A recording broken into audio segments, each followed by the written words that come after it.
Abagalwa, kikulu nnyo nnyongere okukkaatiriza ensonga ey'ekisiibo n'ennaku zino enkulu. Ennaku zino enkulu katutunuleko mu njiri nga bwe yawandiikibwa Lukka essuula ya 19 okuva ku lunyiriri olwa 28 paka ku lwa 44.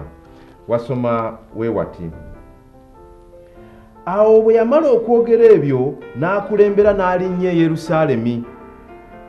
Awo olwatuuka bwe yali nga n'atera okutuuka e Besufaage ne Besaniya ku lusozi oluyitibwa olw'Ezeyituuni, n'atuma ku bayigirizwa be babiri ng'agamba nti, mugende mu mbuga eri mu maaso gammwe. Bwe munaayingira omwo munaalaba omwana gw'endogoyi nga gusibiddwa oguteebagalwangako muntu. Mugusumulule muguleete. Era omuntu bw'ababuuza nti mugusumululira ki, mumugambe bwe mutyo nti Mukama waffe yagwetaaga. Nabo abaatumibwa ne bagenda ne balaba nga bwe babagambye. Awo bwe baali nga basumulula omwana gw'endogoyi, bannannyini gwo ne babagamba nti, musumulula ki omwana gw'endogoyi ogwo? Ne babagamba nti Mukama waffe yagwetaaga. Ne baguleeta eri Yesu ne baalira engoye zaabwe ku mwana gw'endogoyi. Ne bagwebagaza Yesu. Awo yali ng'agenda ne baalirira engoye zaabwe mu luguudo. Awo bwe yali ng'anaatera okutuuka mu kikko ky'olusozi olw'Ezeyituuni, ekibiina kyonna eky'abayigiriza ne batanula okusanyuka, okutendereza Katonda n'eddoboozi eddene olw'ebyamagero byonna bye baalaba, nga bagamba nti aweereddwa omukisa kabaka ajjira mu linnya lya Mukama, emirembe mu ggulu n'ekitiibwa waggulu ennyo. Abafalisaayo abamu ab'omu kibiina ne babagamba nti, omuyigiriza koma ku bayigirizwa bo. N'addamu n'abagamba nti, mbagamba nti abo bwe banaasirika amayinja ganaayogerera waggulu. Awo bwe yasembera okumpi n'alaba ekibuga, n'akikaabira n'agamba nti, singa omanyi ku lunaku luno gwe ebigambo eby'emirembe, naye kaakano bikwekwedde amaaso go, kubanga ennaku ziri kujjira abalabe bo lwe bali kuzimbako ekigo, bali kwetooloola, bali kuzingiza enjuyi zonna, bali kusuula wansi n'abaana bo abali mu ndaayo, so tebali kulekamu jjinja eriri kungulu ku jjinja, kubanga tebamanya biro eby'okukyalirwako. Kikulu nnyo mu kiseera kino kye tulimu n'omanya nti mu kisiibo kino Katonda ankyalidde, n'osobola okumwaniriza obulungi, n'osobola okunyumya naye. Bw'otamanya nti Katonda akukyalidde, ojja kufuna obuzibu bunene, omukoboole nga taliiwo. Wakati mu kisiibo oba osemberedde Katonda olina okimanya nti akukyalidde, n'otafaanana nga Yerusaalemi etaamanya nti Katonda wuuno ayingidde, nti omwana wa Katonda wuuno ankyalidde. Kikulu nnyo omanye. Ekyokubiri ky'oteekwa okutegeera nti bwe wabaawo ekintu ekitali kikyo ky'olina okukozesa, kirina kubanga Katonda yakikutumye. Bano basumuludde omwana gw'endogoyi nga Yesu yabatumye. Gwe waliwo ky'okwatako ekitali kikyo, ssente kiki ky'okutte? Kiky'okwatako ekitali kikyo, olina kikwatako nga Katonda yakyetaaga. Waba takyetaaga tokikwatako. Omukama yekka yakkirizibwa okutuma ekyo ekitali kikyo. Ensonga bw'etaba eyo kozesa bibyo byokka. N'olwekyo bw'oneerabira era bw'otoofeeyo kumanya nti Katonda akukyalidde, abalabe bo bajja kukuzingiza, abalabe bo bagenda kukolako emitawaana mingi, gwe n'ebintu byo n'abaana bo. Bw'otunula mu Lukka essuula y'e17 olunyiriri olw'19 paka ku lwa 21, olaba nti emizimu gyalemwa okuvaawo, gyagaanirawo abayigiriza baagezaako gigoba paka Kristo bwe yajja n'agigoba. Ne bamubuuza nti ki ekyagiganye okuvaawo, n'abannyonnyola nti ekiko ekyo tekisobola kuvaawo okuggyako olw'okusaba n'okusiiba. n'olwekyo waliwo ebizibu ebimu mu bulamu bwo ebitasobola kuvaawo okujjako ng'essaala yo ogigasseeko okusiiba. N'olwekyo okusiiba kuno kwe tulimu kukulu nnyo, era kyamagezi okutegeera nti okujja kwa Yesu kulesewo ebyenjawulo mu bulamu bwo. Otegere okusiiba kuno, otegere nti n'okufa kwe kujjawo ebibi byo. Oleke okwenyenyanga buli kaseera ng'olowooza nti okyali mu bibi. Weetonde okkirize nti Yesu okufa kwo kuggyewo ebibi byange, olwo n'okyusa amakubo go ove mu bibi ebyo. Kye kiseera eky'okuwonyezebwa endwadde, kubanga emiggo gye yakubibwa gye gyawonya endwadde zaffe.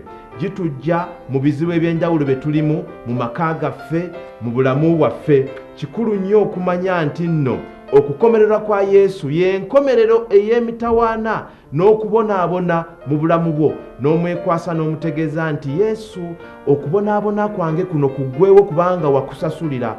Emiggo egyakkubwa gye gyatwala endwadde zange, era omusaayi gwe wayuwa n'okubonaabona kwe wayitamu kwalina kuba kwange. Naye kaakano nze ntuukirizibwa, kubanga kyekyo ekiri mu Isaaya essuula eya 53 okuva ku lunyiriri olusooka paka ku lwokutaano. Omanye nti olina kutambulira mu bulamu obuwanguzi, mu ssanyu, era nga weenyumiriza mu byonna Katonda by'akuwa.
Omwagalwa, kankusabe weewombeeke tukoole omutonzi waffe ku lw'obulungi obw'obulamu bwaffe n'eggwanga lyaffe weewaawo n'ensi yonna.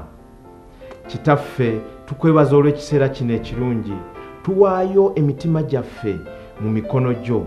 Gwe kennyini gw'oba otutukuza, gwe kennyini gw'oba otonda obugonvu munda mu ffe. Kitaffe, tukwegayiridde oteeke emikisa gyo ku mirimu gyaffe. Tukusaba Katonda waffe oteeke obuluŋŋamu mu bwongo bwaffe byonna bye tusalawo okukola bibe nga birungi nga bigasa ffe ne bannaffe abatwetoolodde. Twongera okukoola Ayi Katonda waffe oluŋŋamye abakulembeze baffe mu ggwanga okukola ebyo byokka eby'ensonga na buli bunnabyabufuzi ebikolwa bye bibe nga bigasa ensi eno. Tusaba Katonda wange nga tusabira abo bonna abalwadde abanyigirizibwa, golola omukono gwo oguwonya Katonda waffe obasuuse endwadde zaabwe. Bonna abali mu malwaliro nga tebalina ssente za bujjanjabi, tukusaba obagabirire basobole okwetuusaako obujjanjabi bwe beetaaga. Abasawo bawa amagezi nga bajjanjaba, abakuumaddembe bawa amagezi nga bakola emirimu gyabwe. Buli yenna alina ekyobuvunaanyizibwa kyakola mu ggwanga lino tukusaba omuluŋŋamye. Bonna abanoonya emirimu tubakwasa Ayi Katonda waffe baluŋŋamye basobole okugifuna. Ayi Katonda wange n'abalina be bakozesa, Mukama bateekeko ekisa, baagale abo be bakozesa babe nga babasasula mu budde era ensimbi ezeegasa, ate baleme kutuntuza abantu baabwe. Twongera okusabira buli nsonga yonna eri mu ggwanga lino Ayi Katonda wange, kubanga gw'omanyi nnyo n'okusinga bwe tuyinza okusaba. Tukusaba Mukama gwe kennyini gw'oba otuteeramu obwangu mu ntambula na mu buli kyetaago kyaffe, ng'amaka ogatebenkeza, nga tubeera mu ssanyu Ayi Katonda waffe, nga tukugulumiza kubanga otuvuunusa emitawana gyonna gye tusisinkana n'okusoomoozebwa kwonna. Tusabe nga tuyita mu Kristo Yesu Mukama waffe.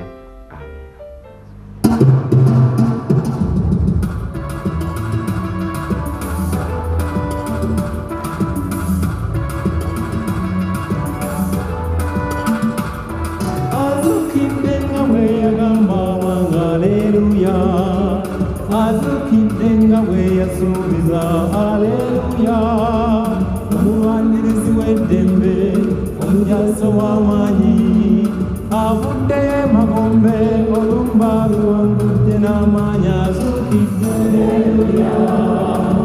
Haleluya, haleluya, haleluya, azukidde.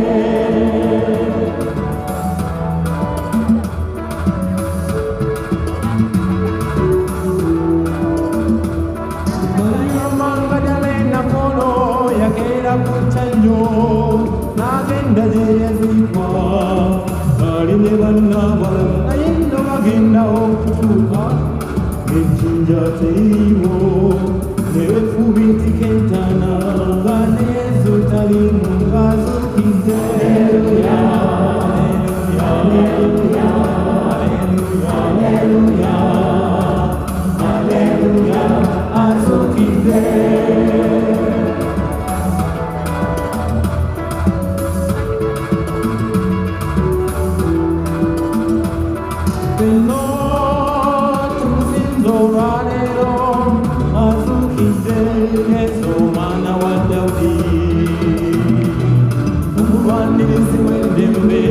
Omujaso w'amaanyi avudde magombe olumba luwangudde n'amaanyi azukidde. Haleluya, haleluya, haleluya, haleluya, azukidde.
Ekitiibwa majjidde obuwanguzi bujjidde, kati wanguze